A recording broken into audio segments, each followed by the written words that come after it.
Assalamualaikum warahmatullahi wabarakatuh. Berjumpa lagi bersama saya Wahyu MDK. Apa kabar buat teman-teman? Semoga teman-teman dalam keadaan baik dan juga sehat.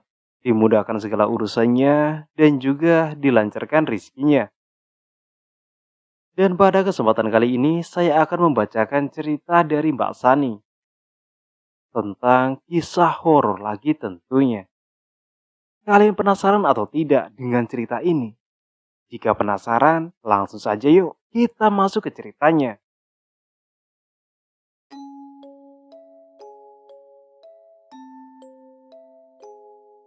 Hilal telah terlihat di atas cakrawala langit barat, menandakan hari raya Idul Fitri telah datang. Kebahagiaan dirasakan oleh seluruh umat Islam. Begitu juga dengan Roni, anak tunggal dari Pak Heru dan Bu Dina. Pemuda 20 tahun tersebut sangat berantusias mengikuti takbir keliling kampung yang diselenggarakan setiap tahunnya. Ia meminta izin kepada orang tuanya untuk mengikuti takbir keliling bersama Bayu, yaitu sahabatnya. Setelah mendapatkan izin, Roni berjalan menuju rumah Bayu. Ia dan Bayu telah mengatur janji untuk bertemu di sana. Sesampainya Roni di rumah Bayu, ternyata Bayu telah menunggunya di teras rumah. Mereka berdua lalu bergegas menuju pos kamling yang berada tak jauh dari jalan raya. Takbir keliling itu akan dimulai dari pos kamling tersebut, melewati jalan raya sepanjang 200 meter, lalu memasuki perkampungan warga.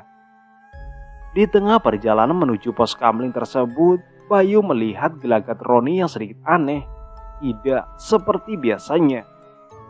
"Ron, tumben kamu diem aja, biasanya bawel banget." "Gak apa-apa, Bay. Aku lagi malas ngomong." "Emang kamu lagi mikirin apa sih, Ron?" "Gak mikirin apa-apa sih. Aku cuma pengen pulang aja, Bay." "Kok pulang sih? Kan biasanya kamu yang antusias banget sama takbir keliling kampung." "Nanti jengukin aku ya, Bay. Kalau aku udah gak ada lagi." "Kamu ngomong apa sih? Gak usah ngomong yang aneh-aneh," ucap Bayu dengan sedikit ketus. Roni tak membalas lagi ucapan Bayu. Mereka pun saling terdiam, sembari terus melangkahkan kakinya. Tak terasa mereka telah sampai di pos kamling tersebut. Terlihat banyak warga kampung yang sudah berkumpul di sana. Mereka bersiap-siap untuk memulai takbir keliling. Terdengar riuh para warga. Mereka pun telah mempersiapkan berbagai alat sebagai musik takbir tersebut. Bayu semakin heran ketika melihat Roni yang tetap mengunci mulutnya.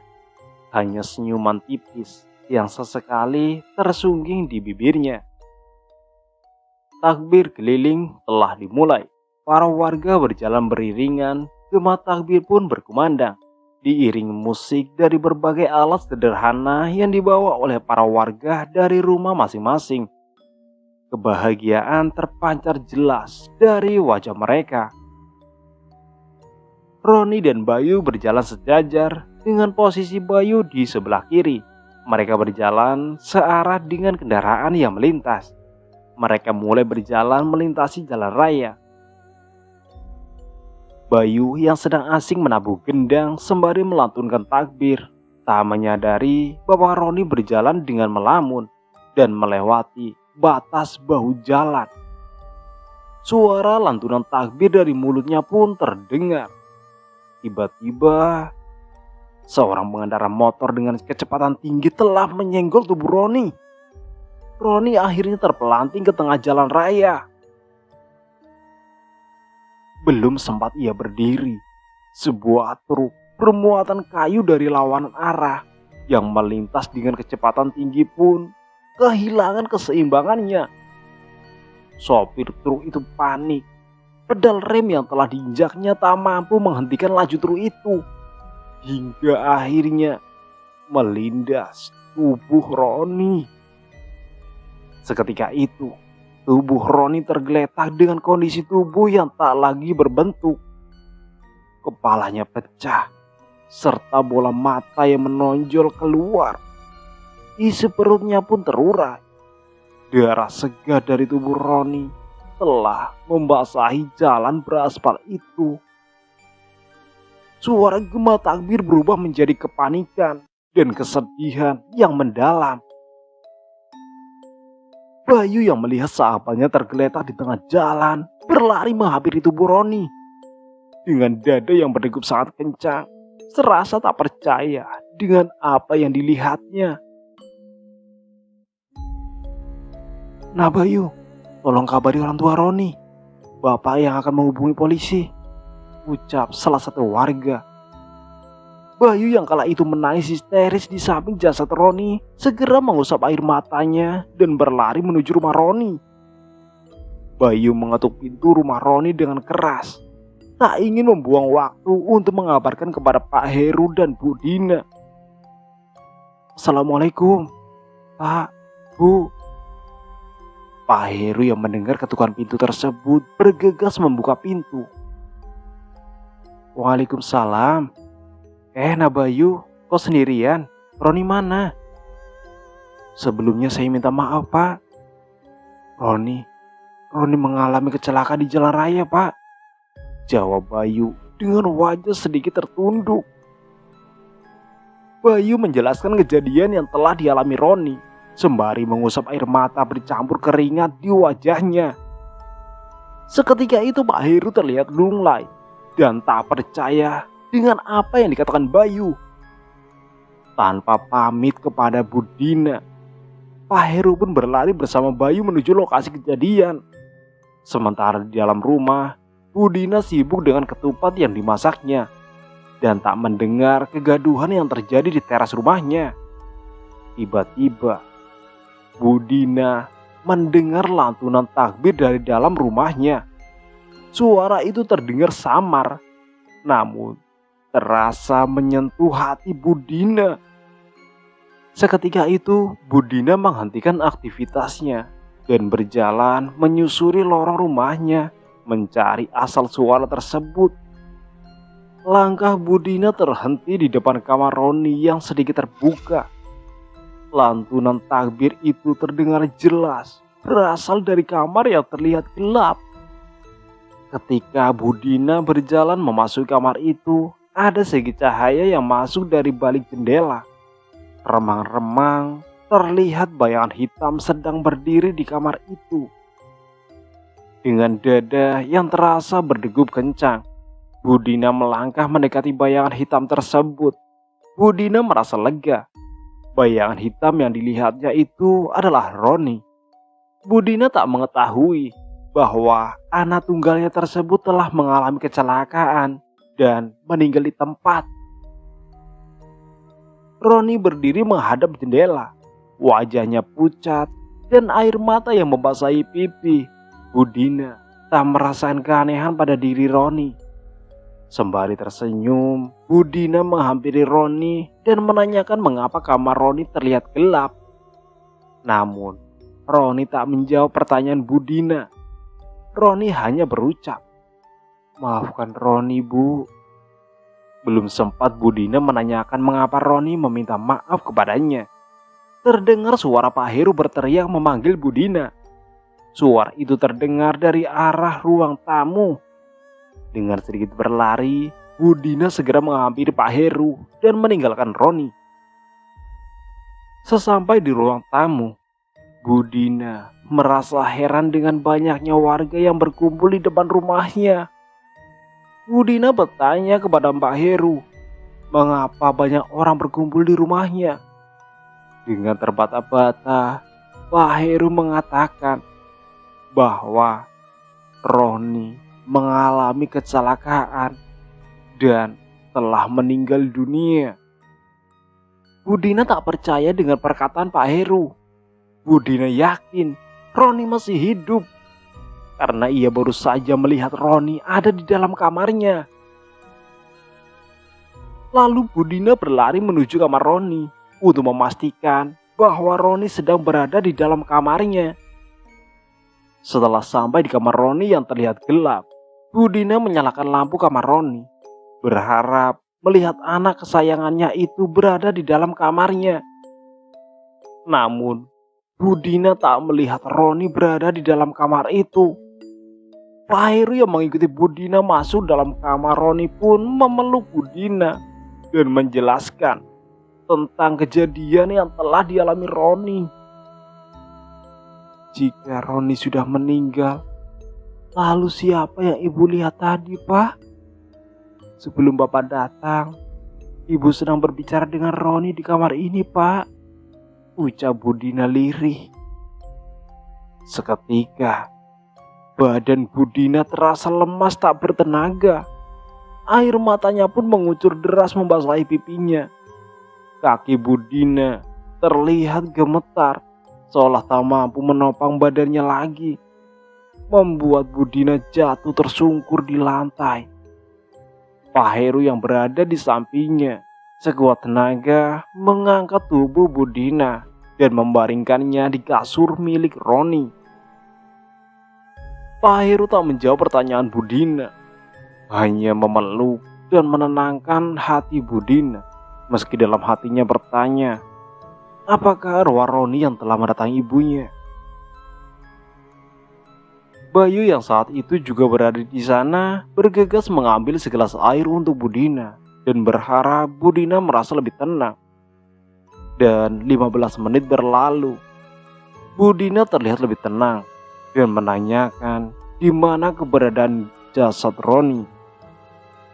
Pak Heru pun menjelaskan bahwa jasad Roni masih berada di rumah sakit dan malam itu juga akan diantarkan ke rumahnya. Malam semakin larut. Bayu yang kala itu masih berada di rumah Roni meminta izin orang tua Roni untuk pulang ke rumahnya untuk mengganti bajunya yang terasa basah oleh keringat. Ia meminta izin untuk pulang hanya untuk mengganti bajunya saja. Namun sesampai di rumahnya, Bayu merasakan badannya sangatlah lelah.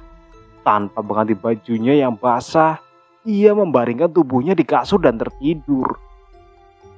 Di dalam tidurnya, Bayu bermimpi melihat Roni sedang berdiri di tengah jalan raya dengan kepala yang pecah, mata yang terlihat menonjol, dan isi perut yang terurai. Roni berkata, "Bay, tolong jaga ibu dan bapakku ya." Seketika, Bayu terbangun dari tidurnya dengan dada yang berdegup kencang. Lalu, Bayu berlari menuju kamar mandi dan membasuh wajahnya.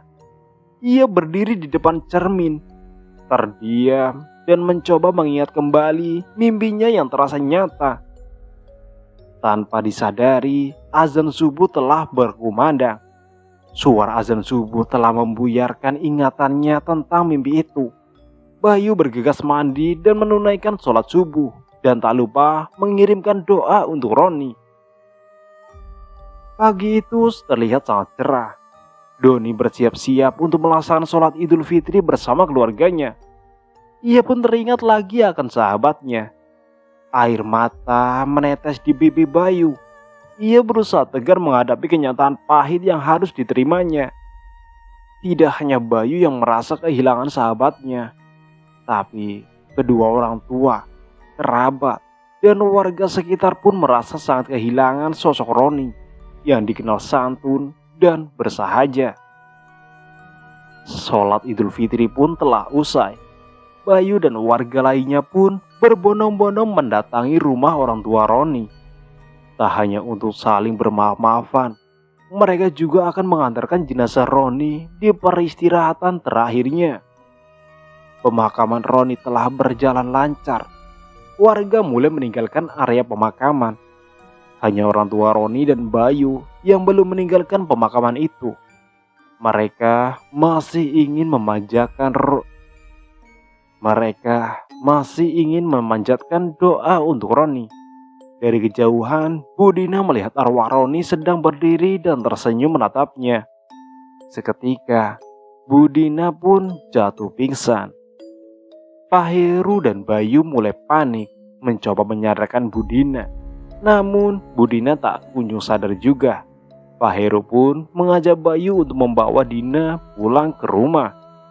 Sesampainya di rumah, Pak Heru mengoleskan minyak kayu putih di beberapa bagian tubuh Budina.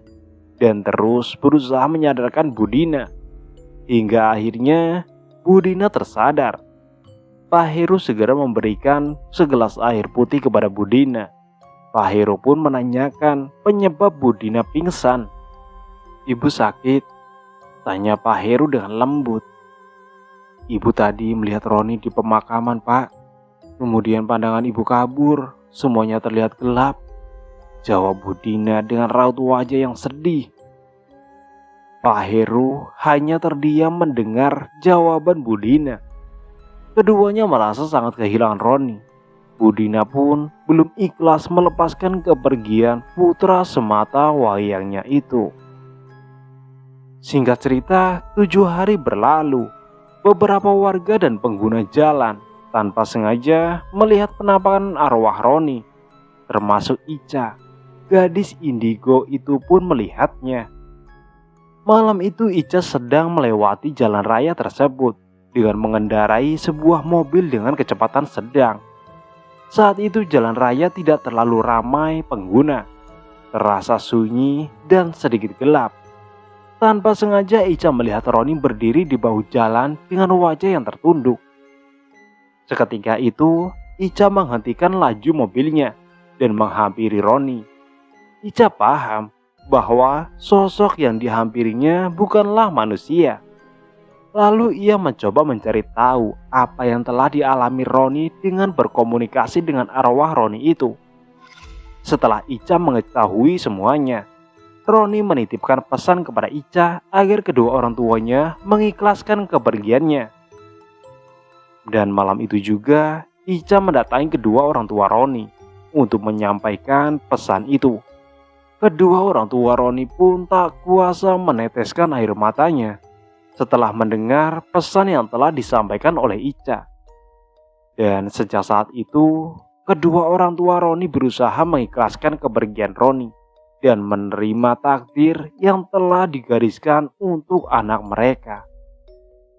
40 hari berlalu, tak terdengar lagi cerita penampakan sosok Roni. Kedua orang tua Roni pun telah ikhlas dengan kepergian Roni.